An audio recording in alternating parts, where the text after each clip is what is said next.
Such good response. First half చాలా ఫన్గా ఏదో ఉంది అని ఎక్సైట్మెంట్ క్యూరియాసిటీలో వెళ్ళిపోతుంది. But second half is the soul of the cinema అని చాలా they gave us very good response.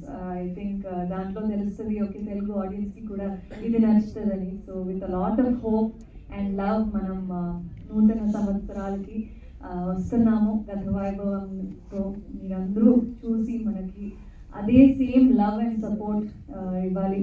Trailer teaser అన్నీ చూశారు. ఆ సాంగ్ వర్ణమాల సాంగ్ ఇంత మంచి రెస్పాన్స్ ఇచ్చారు. సో అవన్నీ చూసి మీకు ఏదైనా కొత్తగా ఉంది, ఏది డిఫరెంట్ అలా కనిపిస్తుందని అనిపిస్తే ప్లీజ్ వచ్చి సినిమా థియేటర్లోనే చూడండి. కొత్త వాళ్ళకి దుష్యంత్ కొత్త అబ్బాయి తెలుగులో కూడా ఇంట్రడ్యూస్ అవుతున్నారు. సో మీ అందరి లవ్ తనకి కూడా కావాలి. So me all the love and support.